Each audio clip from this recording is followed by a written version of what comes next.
Hang in there, it is! Smylie Kaufman for 61. Wow. I'm Smylie Kaufman, and this is The Smylie Show. Welcome back to The Smylie Show, and man, good to see Smylie Kaufman's face stateside once again. I'm Charlie Hulme. I was recently back from a Scotland golf trip. He is more recently back from an Ireland golf trip, and I am fired up for the episode that is dropping on Wednesday, Smylie, because not only is it going to be an Ireland golf trip recap, it's the guys you're doing it with, Justin Thomas and Jordan Spieth, hopping on the show once again for a very unique, one-of-a-kind golf trip recap. Like, this is going to be amazing stuff.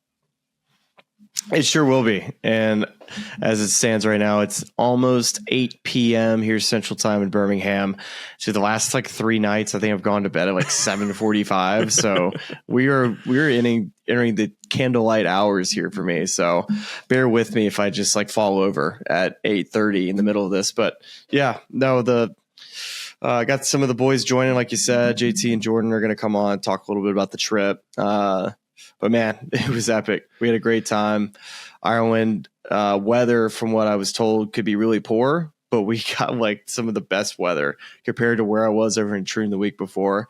So huge win, awesome trip. Can't wait to recap it all. But I think we got a good episode coming up. I think we got a lot of fun stuff to talk about. We do have a good episode because we have, of course, we're going to recap the 3M Open. Johnny Vegas gets a win for the first time in a long time. So cool seeing a guy like that, sort of a long shot to open the tournament, get it done. We're going to recap that. But we have a couple of things that feel like topics we need to sort of revisit, things that we've been talking about all year long, that we've been kind of checking in on, and topics that it's worth kind of bringing back together in a week like this that's sort of in between major season, but heading into FedEx Cup playoff season. So we're going to talk a little bit about just that signature event, the composition of the points that are being handed out there, and kind of look at some sections of that list to see how guys are doing relative to, the events that they're qualified into. We're going to talk a little bit about the Scottie Scheffler and Xander Schauffele Player of the Year race, because that one is heating up a little bit. And we're going to dig into a little bit of looking at the PGA Tour schedule compared to the LIV schedule, as we had, a week where Jon Rahm wins his first event on LIV against the 3M Open. The field is maybe a little bit lighter than before. So all stuff we're going to dig into. But let's start there with a win for Johnny Vegas. And this is a guy that went from 149th on the FedEx Cup list to up to 66. That's an 83 spot jump. And right behind him too, Max Grazerman goes from 88th up to 63rd. So those are two guys that big weeks. Big weeks. Listen, I've been the guy that I've been banging the drum all summer long. I thought it was going to be the summer of Mav McNeely. I've had some near misses. How about my guy Mav going from 68th up to 57th? Feels like good little week at the Wyndham. He should be in there. I'm happy to see Mav up there. What were your takeaways from Johnny Vegas's win at TPC Twin Cities? My takeaway, just the field, man. It just wasn't doing it for me. The backup on the 18th, it felt like the tournament was never going to end. I feel like if there was a playoff, I probably would have turned it off. I just was overwatching it. It was nothing against the broadcast. It just was, they just couldn't get this thing to the finish line. The names, there wasn't any like great shots being played over the last, hour or so that I was watching.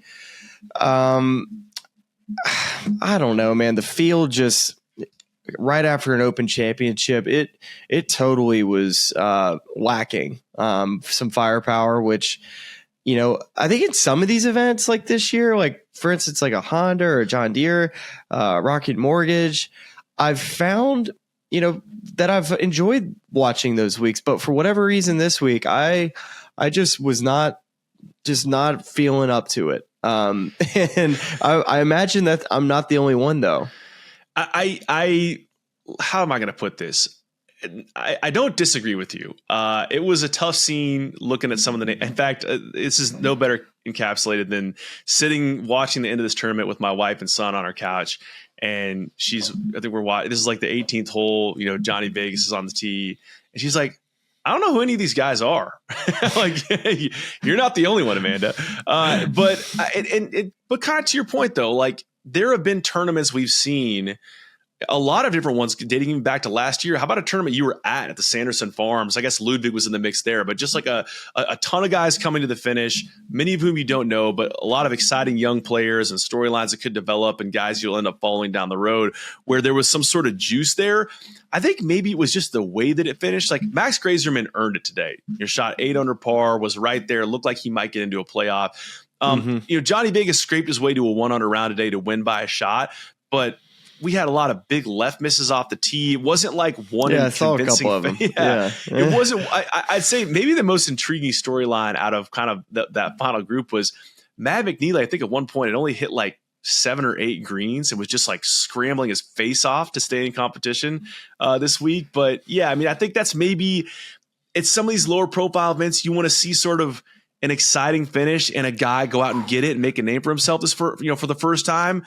And we had some names there that could have gotten it done. Like Sahith Theegala was kind of in the mix at the end, and it just kind of sputters out a little bit. Nothing happened at the end of this. Like the last hour that you watch, all you watched were players misreading putts like by a pretty large amount, and then just guys not being able to hit it anywhere near the pin. And I've played this golf course when it's windy like it is. I mean, the greens looked relatively soft, but still, there was like hardly any just epic golf play down the stretch. So it just felt like there was down however long the last hour, however long you were watching, it just there was no juice in it. Yeah, I mean, there's like this pool of events that they're always like a fun kind of midsummer watch where sometimes you get the fireworks, but they can't all have fireworks. Like I pull this one in with, the John Deere, the Rocket Mortgage, where it's in and around major golf, in and around signature event golf. And you just they can't all pan out to give you cool names or young names at the top of the leaderboard. And it just was one of those weeks. But we have Olympic golf coming up, which should be interesting. We also have to figure out how we're going to award one and done points for Olympic golf.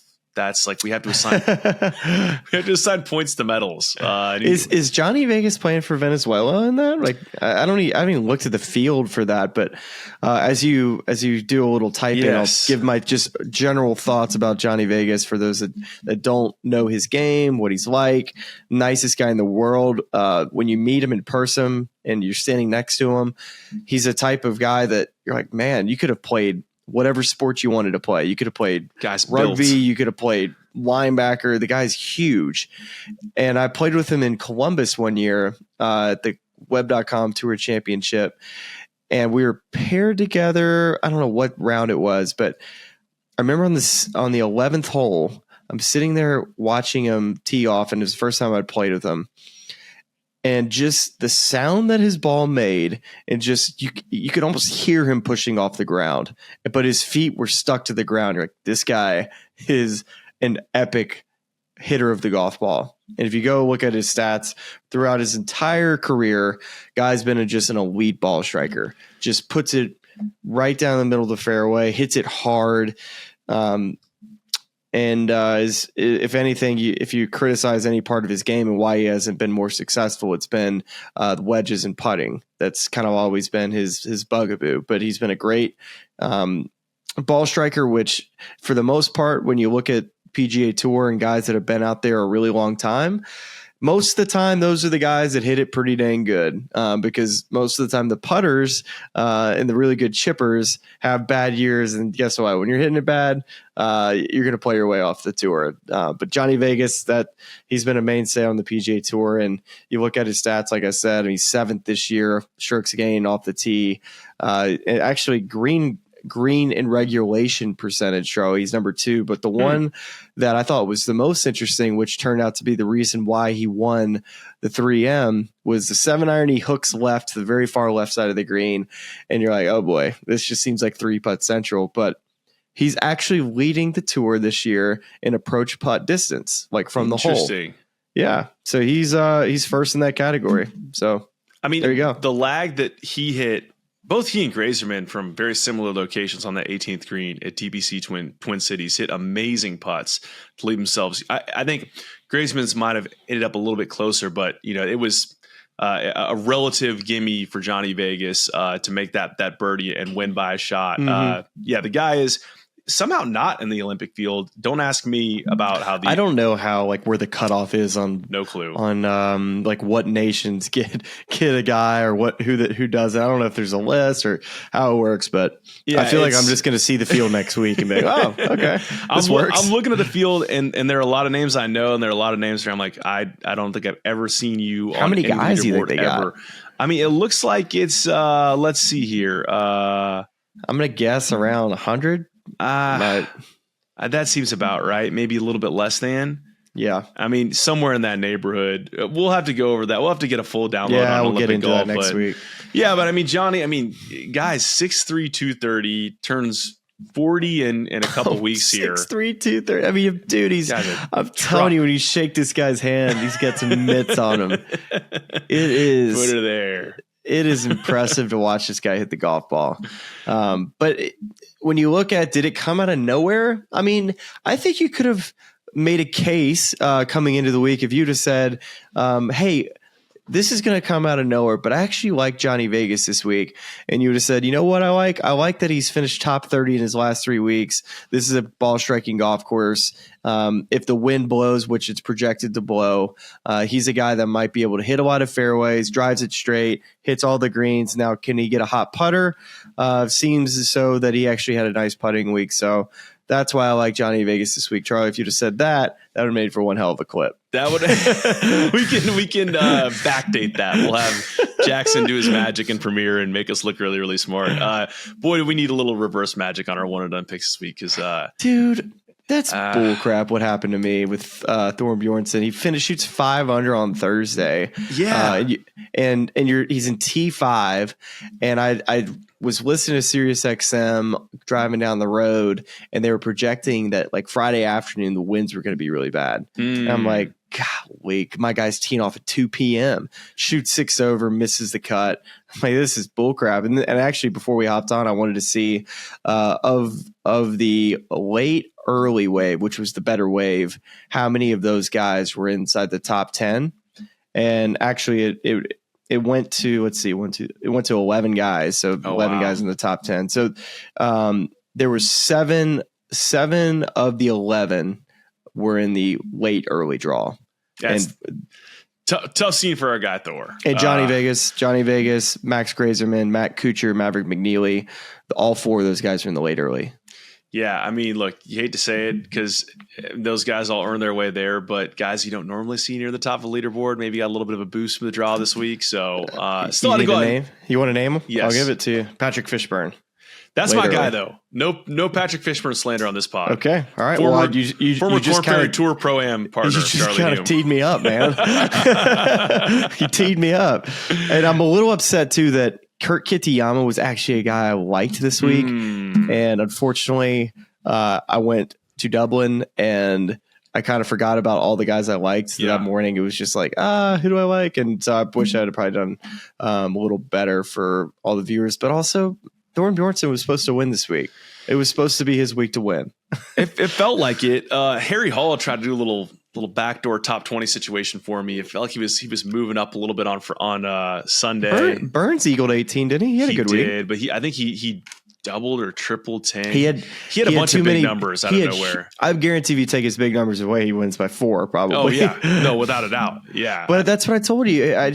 He had driver accuracy, just some issues with some drivers, just a little left, a little right. But when he hit it good, it was great. Yeah. It's interesting if you look at his strokes game profile. Yeah, I mean he's slightly positive off the tee, but I think it's probably he had some really good ones and he had some really bad ones, and it kind of came out in the wash a little bit. Maybe so. Yeah. So, I mean, the 3M's behind us. I was going to say I think we've done almost 14 minutes on the 3M at this point, and that feels like enough minutes on the 3M.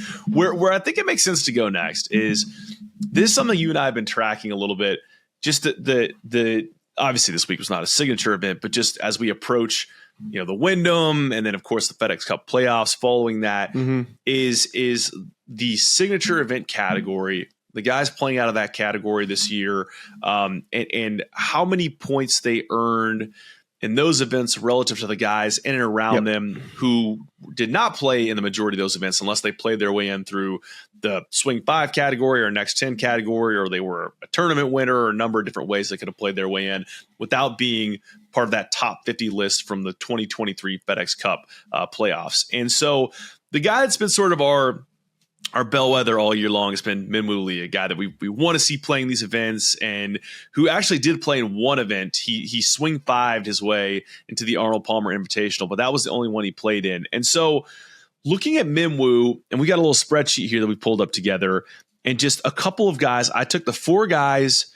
behind him in the current FedEx Cup standings, and the 4 guys above him in the current FedEx Cup standings that qualified for signature events through last year's standings. And I know that that's a little convoluted, but just no, I got you. To give you an example, like I have Brendan Todd currently 69th, Seamus Power 68th, Emiliano Grillo 67th, and Jordan Spieth 62nd, who all were in the top 50 category last year. Minwoo is 61st, and then above him, I'm looking at Taylor Moore, 58th. Can you share the screen? Are you able to share your screen? You know what? I guess I could share the screen. Well, I mean, if anybody's watching, it might as well be able to for just the YouTube see what crowd. you're talking about.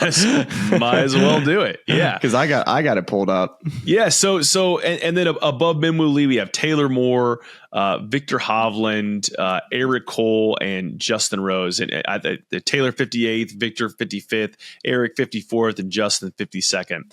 And so looking at their points that they've earned this season, but then looking at the percentage of the points they've earned that are from signature events. And this is an interesting disparity. So starting with Justin Rose, he's earned 23.51% of his points through signature events. Eric Cole, little north of 61%. Victor Hovland, about 57%. Taylor Moore, about 21%. Minwoo Lee, as mentioned, 2%. Jordan Spieth, 61%. Emiliano Grillo, almost 62%. Seamus Power, 83%. And Brendan Todd, 56%. Just first reactions to this list, Smylie. Is there anything that surprises you here, jumps out to you, just feel about right? Well, I think the one that jumps out would be, okay, who's kind of, if it's a normal PGA Tour year where we didn't have signature events, let's take us back however many years ago where 500 points was normal. Everybody kind of had the same points distribution list, a similar playing field. We didn't have, just the skewed system that it is now. And who would be struggling in that system versus in this year, being able to potentially play their way into the playoffs. And I think, when you see the percentage of total points at 83.24%, Seamus Power sticks out like a sore thumb, right? And on the other side of it, this is how we got into this discussion, was Minwoo Lee was never granted any opportunities to play in any signature events this year, and just playing in one, 2.06% of his points were from signature events. And you go and look at how many points were available in those signature events, and that he only got to play in one.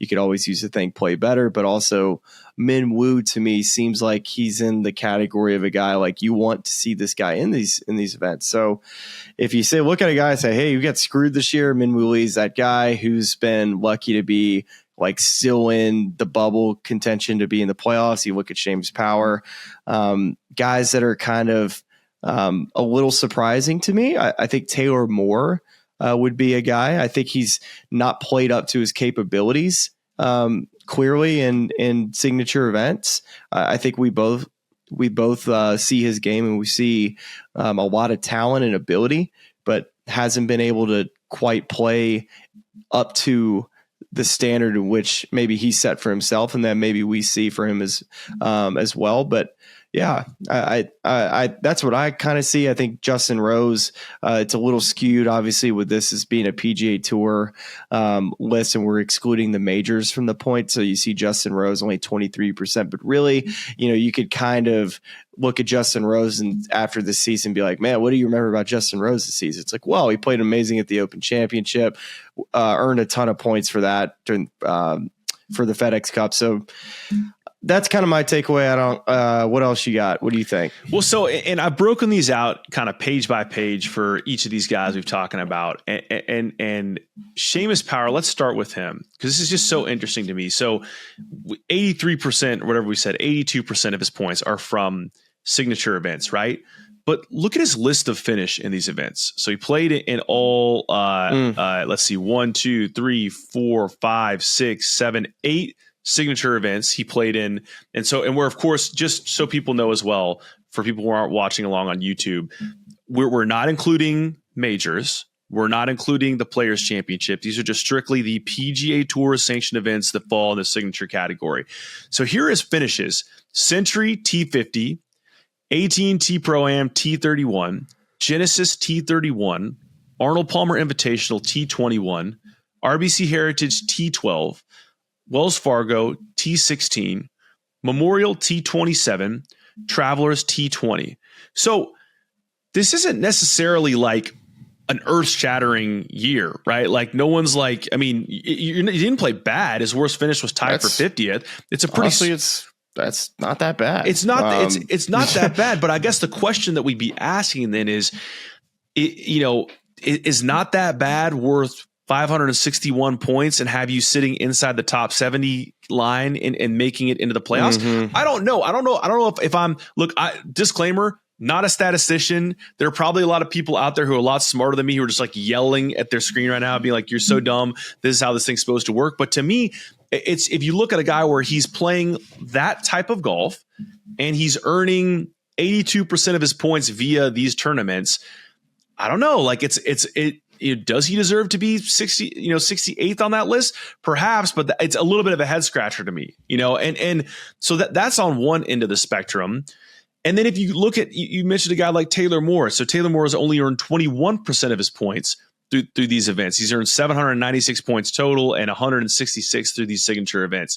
And so, he's finished T25 of the Century, T47 at the AT&T Pro-Am, T31 at the Genesis, T48 at the API, T58 at the RBC Heritage, T38 at the Wells Fargo Championship, missed the cut at the Memorial, and T68 at the Travelers. So to your point, like, has not played up to his standards in these events. Not at all. But he still scraped 166 points from them. And again, I think credit, he still played good the rest of the year, right? Like 100%. And so that one is the question I ask in my mind, not knowing if it's right or wrong, is like, is the inflation for those finishes relative to their position in the field versus a regular points event enough to keep him in and around that top 70 sort of cutoff? Like, has he earned enough there to where his 58, if it was coming from regular events, would be closer to a 70 or on the wrong side of it? I mean, we could calculate out this math and kind of try to, make better sense of this, but that's just the first question that comes in my head when I'm looking at this list, and I'm looking at the outliers on either side. Yeah. I mean, it's a great question to ask about, I think we're just in this middle ground right now. Doesn't it feel that way? It just feels like we're not all the way jumped in to 70 dudes playing, our best venues and our biggest events with the most dollars and the most eyeballs.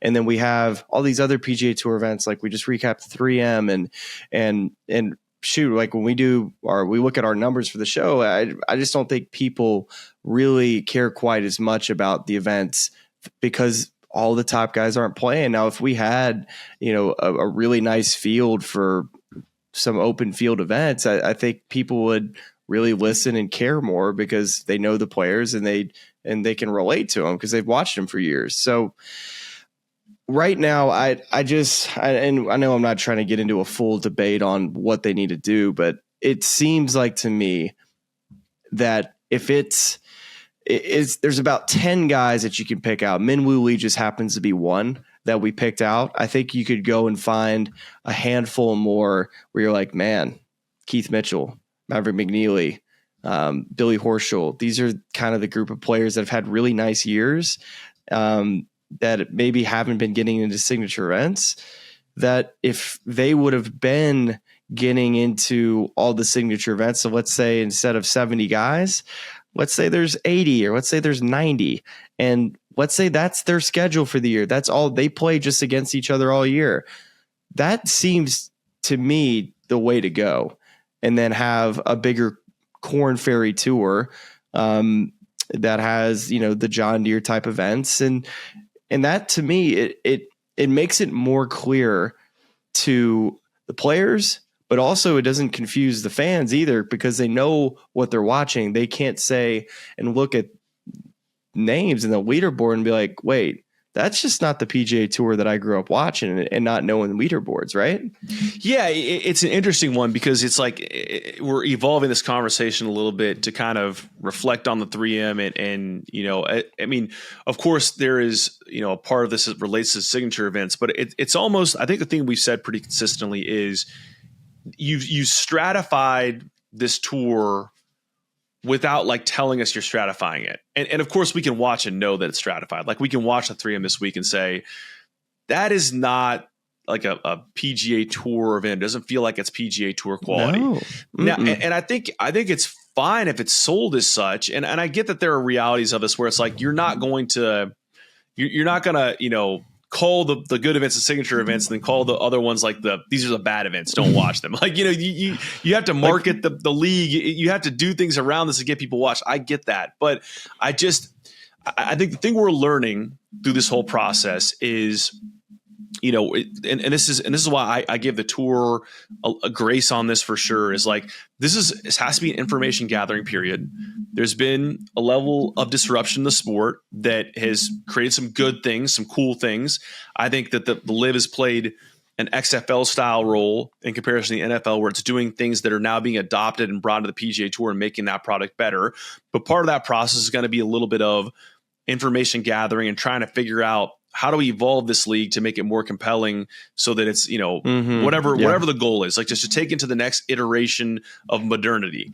And I think that it's a little bit like, I like where we're going with the signature events. If you kind of just fully take us there and say, if there's this strata of the tour, and then there's a lower strata of this tour, and we're not going to make this one have inflated purses and do all this sort of stuff it's clearly not that.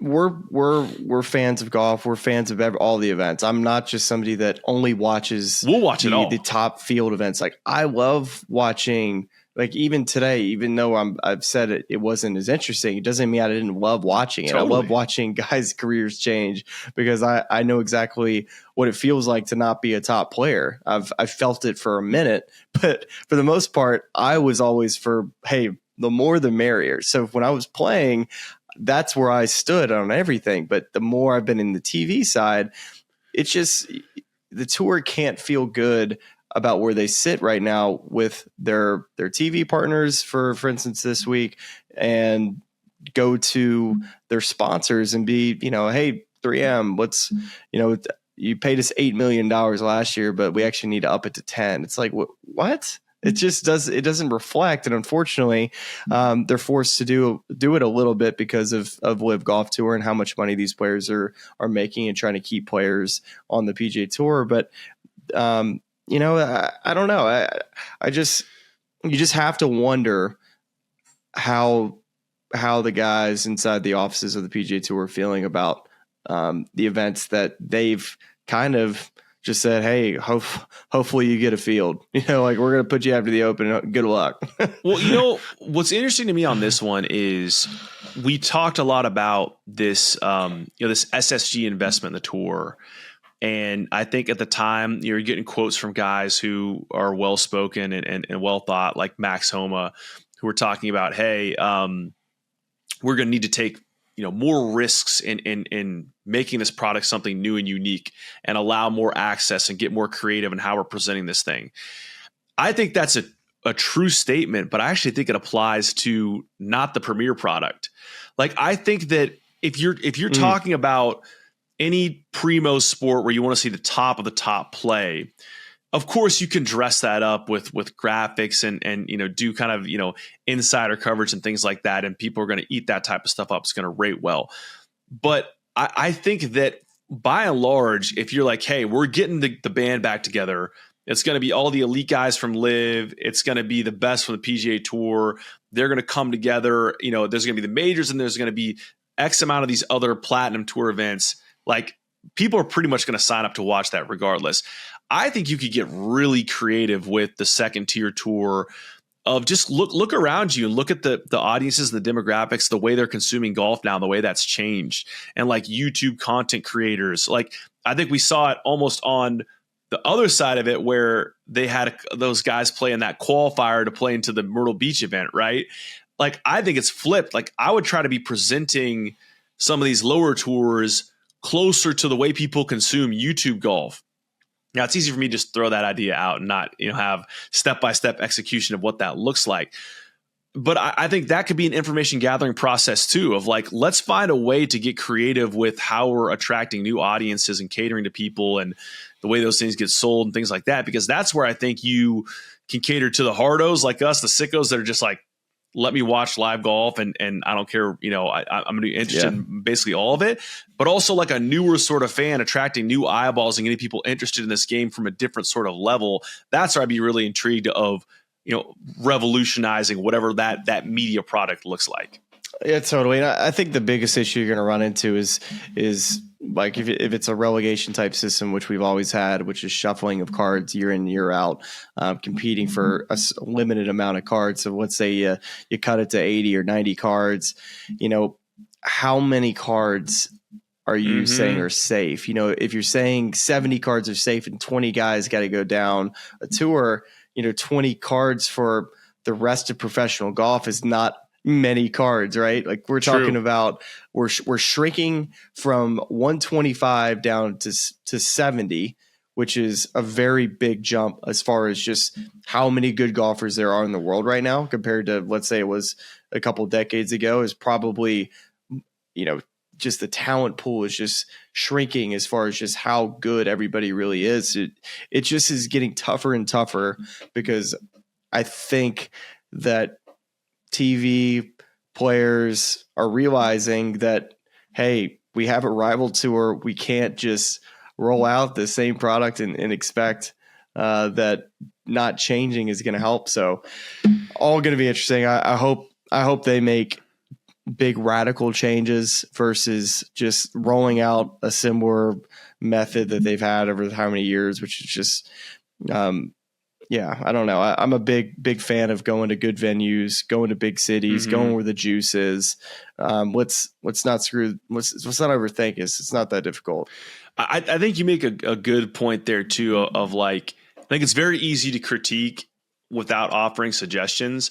I think the one thing that, as people talk about shrinking is think about how many good young players have come up from some of these feeder systems. And are we eliminating opportunities for those guys and creating a new system? Like there has to be not a fake we're paying lip service to. There has to be a real pathway for young talent to come up, because even look at us now. Like, and I know people say the cream rises to the crop. Yeah. But like guys like Luke Clanton, Michael Thorbjornsen, Jackson Koiven, even like the Nick Dunlaps of the world who are now on tour, need pathways to play themselves into comfort level at these in these big tournaments and find a way to be like, okay, this guy has a chance to legit make it at the next level. And maybe some guys, even like Davis Thompson didn't jump right out of the blocks. You know what I mean? Like he's a guy that took a little bit of time to get comfortable on tour. And now he's a tour winner. He's got an amazingly solid game. Looks like a guy that's going to be around for a number of years. And there needs to be a way to help nurture that guy and help that guy grow and make sure that he gets a chance to make it, while also saying, yeah, we understand the reality of a television product. We understand that we need to have names that attract and names that sell to get people to pay for this whole thing. So otherwise, it ain't going to pencil. Yeah, exactly. It's the whole because I do believe in that. I do believe that there should be a cut every week. I think that's part of professional golf. I don't want it to be 70 dudes, nobody makes a cut, because then you're becoming way too much like LIV Golf, in which I think we've been very vocal and been very tough on just, hey, if you're not having to make a cut, it's just not it just doesn't do it for me, right? Like when you're watching, these guys are just they don't. I mean, you just look at a lot of guys, really. Like Dustin Johnson being a guy that goes over there and just feels like it's just not the same guy he used to be. And I think it has a lot to do with just not working at it. I just don't want the tour to turn into guys being comfortable. I think professional sports should all be about, got to earn what you get. And the PGA Tour has always been that way. So I want the PGA Tour to be a healthy environment to where guys can come up, come down, but young guys like you just mentioned with Luke Clant and Nick Dunlap, that they have a legit avenue. Now, they've created pathways, but a legit avenue to where they actually can play their way onto the tour to where they have actual opportunities instead of like Nick Dunlap wins the Amex. It's like, oh, now you're on tour. You have no points, but here, go start. Guess what he's had to do? He's had to claw his ass off this year to even have a chance to make the playoffs, or he'd be in the exact same position that a guy like Akshay Bhatia was in last year, which is a guy that misses the playoffs, not in the signature events, and has to go and just continue to prove himself that he's worthy to be in these events. And we know that Akshay was good enough, and the system didn't allow him to be playing in the big events because he didn't earn the points, which just the whole thing was stupid. And same with Nick Dunlap, who's, if you go look at his position on the FedEx Cup, he wins the 300 points at the Barracuda. Now he's in the top 70, but he's still not safe. Yeah, I mean, it's interesting in compiling the research for the signature event piece, the amount of guys in that category we were looking at who did miss a cut in the signature events. Like they are, sure, they're free points to a certain extent, but they're like not fully free. And you compare that to a LIV ecosystem. And it's even interesting just, talking about this week about, that these major governing bodies are making more and more of an effort to get these guys, guaranteed spots into these majors, which I think is ultimately a good thing. I mean, we've said it every single major, I think now, that we miss a lot of these LIV guys, especially a guy like Bryson. Dude, Rahm won this week, man. Like, I mean, it's just, how do you find a fair way to get them there? And ultimately, I think that's a place I come back to is, what is fair anymore anyways? It's like, we've had this disrupting force in this game, this influx of money, this new league, and it's part of us has to just kind of let a piece of what was die and live in the past. And it's a new reality. And how do we make the most fair setup going forward from there? Like where it's a combination of a merit-based system as golf has always been, while acknowledging for realities of superstar power and where money's coming from. And that's just the way it is. Like, listen, we'd all love it if it was just this perfect system that made everyone feel happy and good about it. But you also got to be just realistic about it, and just how is the next professional iteration of this game going to look? Exactly. And how do you keep it healthy and surviving? Because if it gets torn apart, then nobody wins. Well, before LIV Golf, players, mainly top players, felt like there were too many cards to begin with. So 125 was always been the number that was the number you had to be under every single year.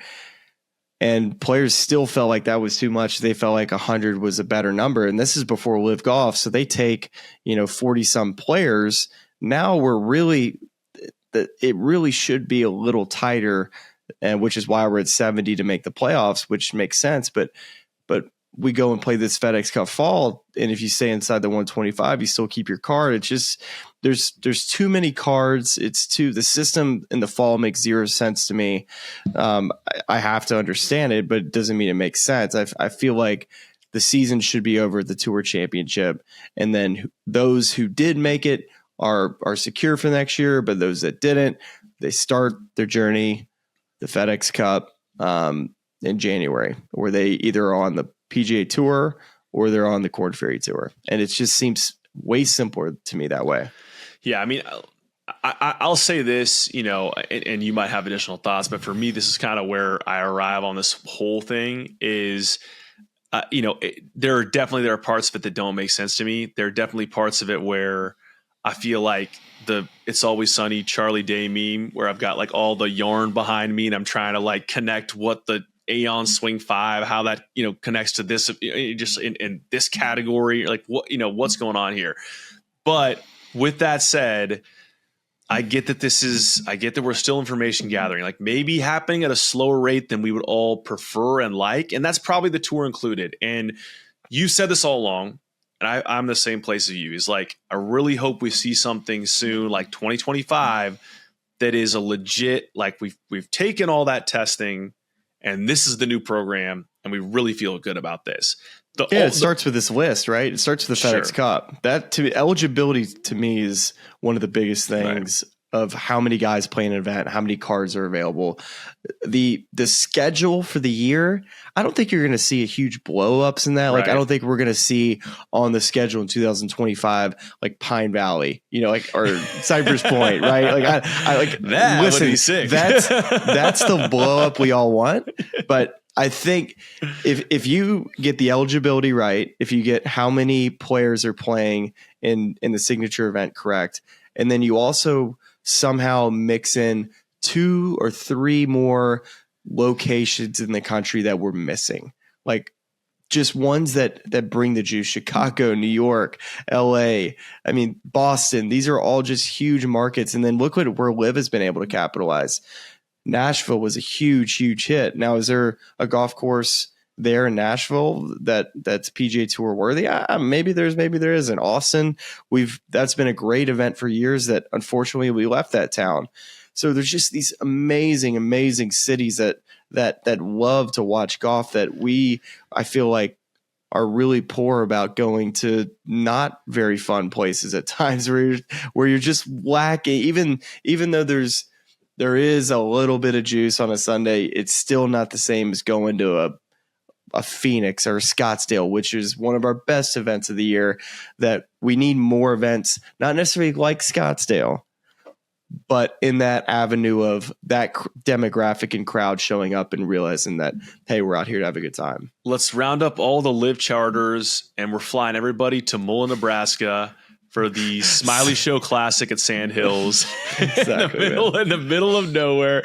No, I think that's a great segue here. We're going to save our Scottie Xander talk for the end of the show because this is something you and I were looking at. Again, something we've been keeping tabs on all year long, but specific to this week, the strength of this field and the result for the PGA Tour against the way the LIV is scheduled this entire season. And this is another one where I'll go ahead and share my screen here so we have a reference point for anyone who's also watching on YouTube. But it's interesting because here's the thing. Here are a couple things that struck me first. That I would have assumed that LIV would be playing a tune-up before every major championship. And that being the case, I'd say, no matter what the strength of that event is, I understand why LIV's going against it because they're trying to get their guys ready. It's actually interesting.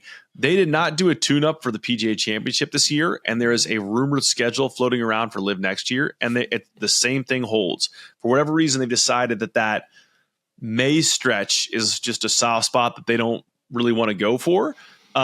This year, they played an event May 3rd through 5th, and their next event was June 7th through 9th. And just went straight from they went against the CJ Cup and then they went against the Memorial ahead of the US Open. So, they played 3 events that were sort of tune-ups for majors. Then they played an additional 4. Well, they played 3 thus far that went head-to-head with PGA Tour signature events. And they'll have a 4th, the Greenbrier, that's going to go up against the first FedEx Cup playoff event. And then the other events that they chose to go up against this year will be the WM Phoenix Open, the Cognizant Classic and the Palm Beaches, the Zurich Classic, the CJ Cup Byron Nelson, the 3M Open, the Napa Valley Golf Championship, and then their team championship will be an off week for the PGA Tour in the fall. So, I think it's an interesting mix. It's curious to me that they went up against WM Phoenix Open because I feel like that's kind of your target demo for LIV. What else stands out to you from this list, Smylie? Well, when I look at this list, I start to think about, all right, let's use the hypothetical of LIV Golf. Let's just say they're going to be here for 5 to 10 more years. And if the PGA Tour is going to coexist with the LIV Golf Tour, how can we have something to where Charlie, the viewer, wants to watch both. And to me, right now, they haven't figured it out. Initially, it felt like their strategy was to go against the worser of the events, but like you said, going up against Phoenix makes no sense, right? Like that's like just an event you would never want to go up against. The weeks in which I would want to turn on LIV was, I even texted you. It was like, I actually want to watch LIV today because I didn't really care to watch the 3M just because I felt like the leaderboard looked good. It seemed like they had a decent crowd. Did I watch? I didn't, but it's still, I thought about it. I did think about it today. What it would have been like if you did. And I have watched LIV Golf just for those that do consume both products. And listen, I mean, they have great players. I love watching Jon Rahm. He's still one of my all-time best players I've ever played with. And I wish I could watch him more because it's so fun to watch him play golf. He's an angry person when he plays, but so is Tyrrell Hatton, the guy that finished second this week. But I would like to see, now ideally I would rather LIV not be around and everybody playing together again. But if LIV is going to exist, I would like to see them really just avoid all the big PGA Tour events and have it to where, and maybe that doesn't fit the major schedule when you get in the summer, kind of like you were talking about, maybe before the Masters or before the Open Championship. Maybe it can't be perfect, but in the early part of the season, maybe you can make it work a little bit. And that's really just my only thought is that, but I just think that the times, like, and just looking at even like their schedule projection for next year, dude, I'm not turning the TV on unless it's like near prime time, right? I think a lot of American viewers feel that way. And I know LIV's whole thing is going global and spreading golf around the world. But from an American audience, I think the PGA Tour is great for an American because, hey, it's like clockwork. You turn on the TV at 4:30 p.m. and you can watch, the last 4 or 5 holes of the golf tournament. If you turn the TV on in Adelaide for the last 4 or 5 holes, you need to do it in the morning, right? So it's just it's a totally different viewing cycle, and maybe it fits an international viewer much better than an American viewer. But that's the holdup for me is the time in which you can watch, and then the fact that they go up against each other too much. Yeah, it continues. It folds right in with the discussion that we're having this entire show, which is what does the future of golf look like, and how are we sort of composing that in a way that makes sense for the viewer, yeah. Like the most important piece of this whole machine, which is the person that spends money on professional golf to keep the thing going. And I think that I absolutely agree with you on, I think the timing of it is interesting. And we could even pull up here because there's a rumored LIV schedule, for next season that I think is kind of interesting. And so looking at this right now, we have Saudi. They've shoveled some tournaments around. They've got opening Saudi Arabia in February, and then going to Adelaide in February, which is a bump up, I believe, from May this past year. Mm-hmm. Then going to Hong Kong and Singapore. And then the week leading into the Masters will be in Austin, Texas. Then going to Tokyo, Japan later in April, and then South Korea in May, which is interesting. Then the week before the U.S. Open, they'll go to Washington, D.C., and then they will go to Nashville on the back end of D.C. The week leading into the Open Championship they'll be in. It's a to be determined location in Europe, and then on the back end of the Open Championship they'll be in the United Kingdom. And then it looks like we don't know the exact dates for the 2025 FedEx Cup playoffs yet, but it looks like they have 3 events that should go up against those in Mexico City, Indianapolis, and Dallas to close out the year. So here's what I kind of like about the way this schedule feels a little bit different from past years is opening in some of these locations that if we're in the States and it's still really cold in a lot of locations and there's still kind of snow on the ground, you're watching this sort of exotic golf and it looks warm and guys are wearing shorts and you're kind of saying like, this is, this looks like this gets me kind of interested in this. It's the same thing of PGA Tour doing the Florida swing, or even some of the events in sort of Arizona and California and stuff like that. It kind of gets you warmed up for golf. So, oh yeah, gets you excited. It gets you excited, and then you look out the window, you're like, not quite time yet. Not quite time yet. I can't quite play golf, but I like that piece of it. But I do think, like, in a larger sense, it is, whether or not the two tours are actually going to mesh, or whether or not they're going to coexist. How do you find spots that are open? And I don't know if it's literally getting to the point where there's some sort of a deal with the PIF and they're saying, hey, our tour players are going to be released to play in these events these weeks, and we're going to have kind of smaller, weaker field events here on whatever version of the PGA Tour it is there. Like, I think that's a one solve that could work. Or if they're just going to say, hey, we're just going to go head to head, but it's obvious that the field's going to migrate. I don't know. I don't know what. That's so far down the road, but like, I'd like to see it fold together better to kind of further your point. Yeah, what would make me interested in watching LIV Golf is if there was something to follow with a points race that got you into signature events. Let's say the top 5 of their order of merit, hey, that qualifies you for signature events, and maybe vice versa for PGA Tour events. If that's like a thing in which you can do both, I would be interested in following LIV Golf much more in that case, because I'm tracking to say, okay, who's going to be playing at the Players, or who's going to be playing at Bay Hill? They've had a great year. Like, that's awesome. So that would be something that's interesting, but just like running the numbers a little bit too on it. LIV Golf Tour, I think they started with 12 events. They're up to 14 last year and projected to do the same next year.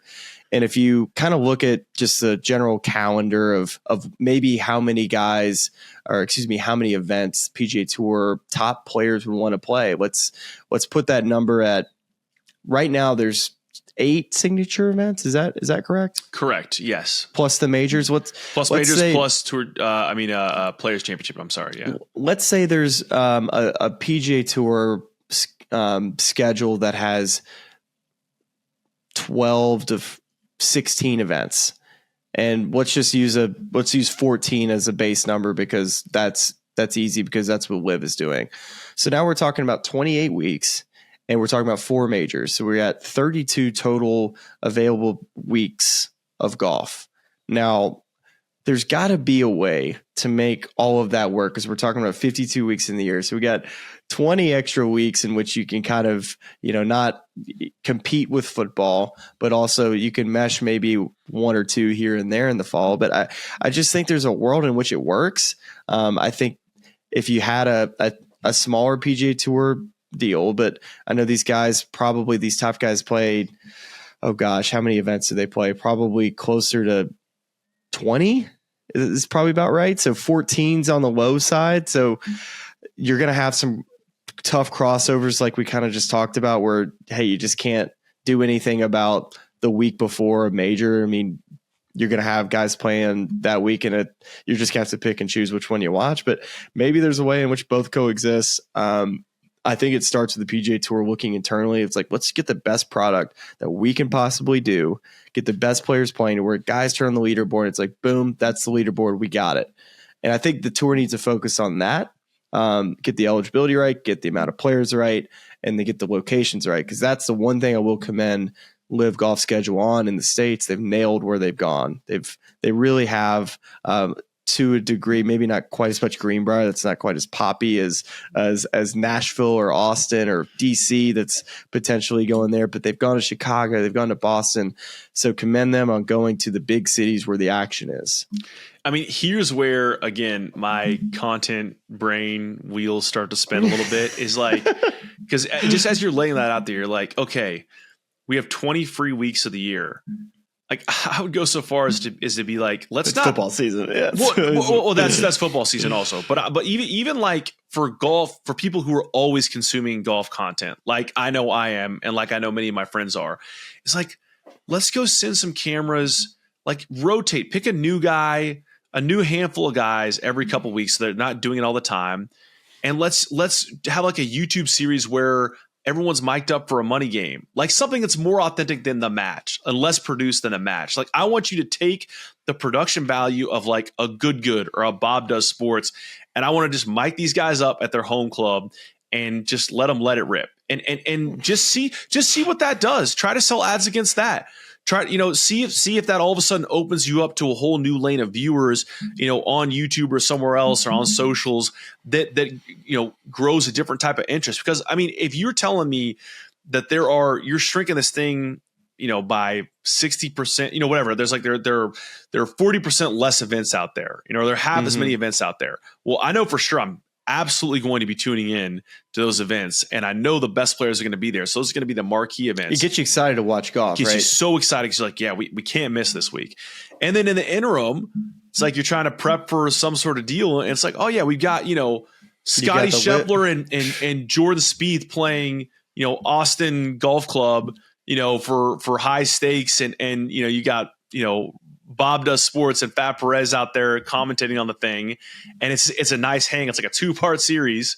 There's like, we cut it down to an hour for the first night, an hour for the second night. I can just, crack a beer anytime I want to and watch it on an off night. Like that to me is like, yes, like that sounds like the type of content I'll consume.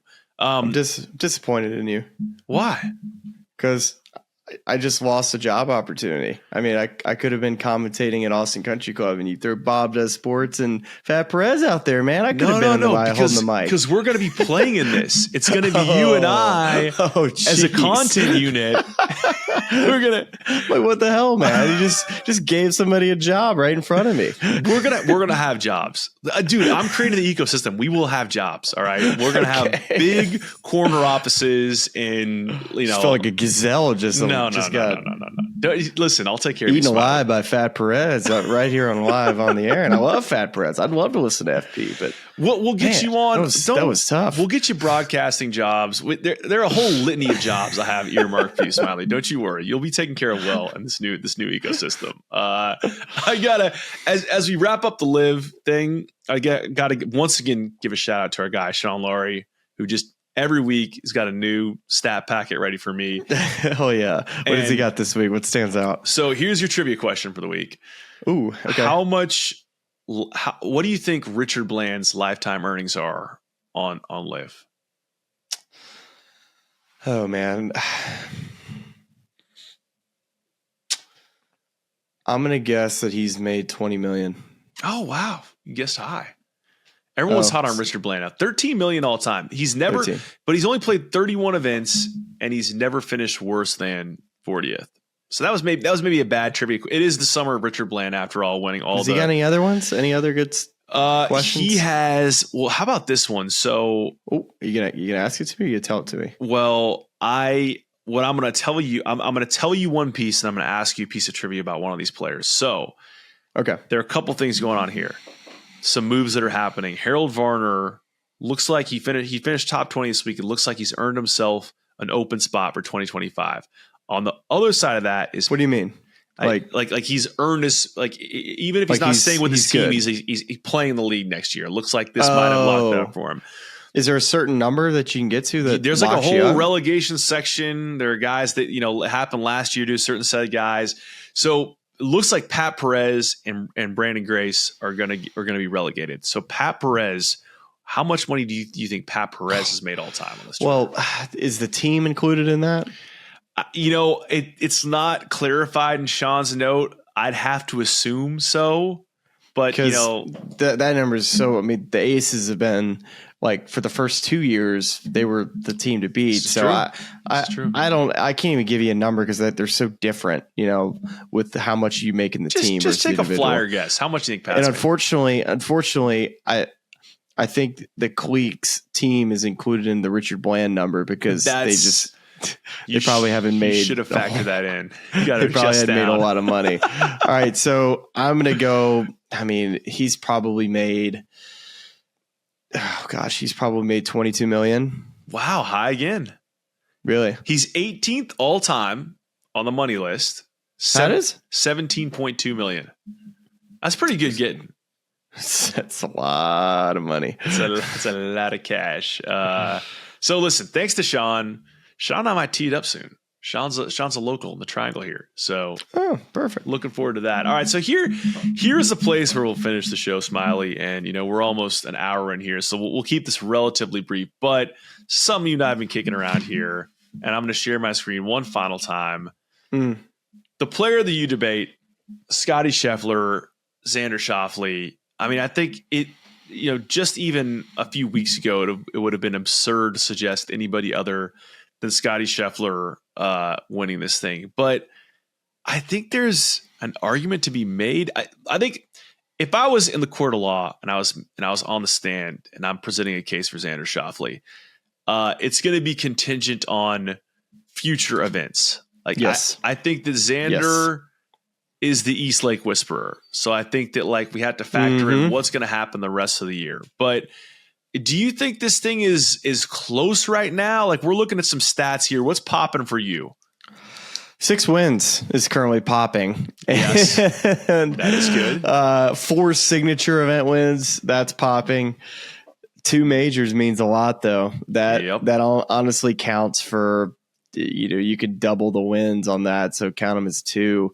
So it'd be total of because he didn't win any other events. It's 4 events. I would put that if you do my doubler here. So that stands out. I mean, gosh, the fact that neither missed a cut, how about not that? Surprising at all. 34 events played combined and a big fat 0 missed cuts for these 2.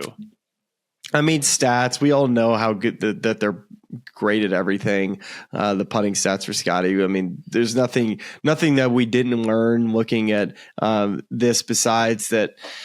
I agree. In the court of law, if you had to argue for Xander Schauffele, you'd say, hey, what needs to happen? What needs to happen? I think I don't know if gold is the answer, but if he medals, I think is a start. So if Xander Schauffele gets a medal, I think gold obviously would be that. Gold is nice. That means a lot. Gold means a lot, but I think that Tour Championship, that's gonna to me what's kind of sitting in everybody's back of their brains right when it finishes out, because I think the voting goes late in the fall, right? Because I remember last year thinking, why isn't the voting done now? Well, because remember that was the weird year last year. That was the double wraparound. That's why Ludwig and Eric Cole, the rookie of the year race, went so late. Whereas I think this year it might actually be earlier. It should be right after. Why do I have to find out the player of the year that much later? Yeah. I mean, in looking at this list, I just love the scoring average thing where it's they're just 1-2. It's so clear that these 2 guys are the best players on tour this year. Scottie at 67.97, Xander at 68.57. And then you look at Xander, you're like, man, he has made $15.9 million this year. That's a lot of money. You look over at Scott, he's made north of $28 million, and he has a lot of tournaments left to play. So Smylie, let me throw a hypothetical at you here, because this is, we're fully dabbling at this point. Let's say Xander medals. Let's say Xander earns a medal better than whatever Scottie medals. Whether it's, they both medal and he earns gold, Scottie earns silver, or silver and bronze, or he earns a medal and Scottie doesn't. And Xander wins the Tour Championship, but Scottie wins one of the FedEx Cup playoff events. What would you say at that point? Okay, can I hypothetical your hypothetical? Oh, please. You can't triple stamp a double stamp. Has there ever been a player of the year to never win a PGA Tour event that year? Oh, wow. Did I just break your brain? Wow. Let's say Scottie goes and just absolute shoots the wad in the playoffs, plays terribly, and Xander wins. He's already in East Lake, right? He forgets how to tie his shoe at all 3 events, and Xander wins gold. But let's say Xander finishes second in all the playoff events, and I mean, is there a case to be made that the guy won 2 gold medals? A gold medal and 2 major championships, didn't win a PGA Tour event. Can you give that guy the player of the year for not winning a PGA Tour event? So, okay, I was just Xander Schauffele's attorney. Now I'm the judge. Like, there is no resume coming from Xander Schauffele's camp that is going to have me award him player of the year that does not include a Tour championship win. Like, okay. I'm saying, like, I think he needs to win the Tour championship for this to even be a discussion. Like, okay. Kudos to FedEx St. Jude. Well said, Judge. Kudos to the BMW Championship, all of which it looks like we're going to be at. So excited for that. But he has to win. He has to win the Tour Championship for this to be a conversation, and he very well might, because he plays fantastic at this place. What we have to figure out is he going to play good at the new Gil Hanse or Andrew Green? I'm sorry, with no disrespect to Andrew Green, the new Andrew Green renovated East Lake. Because that is the question. I'm wondering if it's, I mean, will the changes be drastic enough to where it's going to make a huge impact on him? I don't know. Only time will tell. Are we going to have like a? I'm already taking Xander just so you know, I'm taking Xander at East Lake. Well, we have a ton of work to do on the one and done front, because we have to figure out how many points we're assigning Olympic medals, and we now have to figure out how we're converting points to dollars. Do you want to do points for that? Like, we can do whatever we want to do. We can just get picks out for the Olympics and just be done with it. Well, because you get points for, or no, you don't get points for the two first FedEx Cups. It's all an order of finish. Yeah. Yeah. No, but isn't the but you get points. You get points to finish. You get points the first 2 weeks. You get points the first 2 weeks, right? So we can do it for those. We just got to figure out a system for. Yeah, we'll get there. We'll get there. Yeah, I'll tell you what. If anyone has good suggestions, if you made it this far on this podcast, congrats. Thank you for joining us for this long. Second of all, find us on Instagram, Twitter, TikTok, YouTube. Find a place, comment your suggestion for our one and done point system for the Olympics and for the Tour Championship, and then we'll take the best one and we'll use it. Yeah, there you go. We do kind of got to get Olympic picks in, but I think we have a few more days before we do that. So, yeah, that's next week. So I'm excited to see this week, right? Oh yeah. What week are we in now? Well, like this coming week. Oh yes, true. Today's Sunday. Yes, it's this week. Slate for both of us. Yeah. Yeah. Well past both of our bedtimes at this stage in the game. So, Smylie, do you have any final thoughts for the people? We put a lot of thoughts out there this week. Let's see. One thing I'll say about my travels to Ireland is that I think Dublin Airport's my favorite airport in the world. And you know why? Do tell. It's because you get to clear customs in Dublin. So when you land in JFK, Atlanta, or wherever the heck you're flying to the States, you just go to your next gate. And I think that's so sick. So shout out to Dublin for being really good at pouring beer, but also having a great airport. That's interesting. We need to unpack that. So you just literally, you do all your custom stuff running and nothing happens when you get to the States. I literally went to my gate. That's amazing.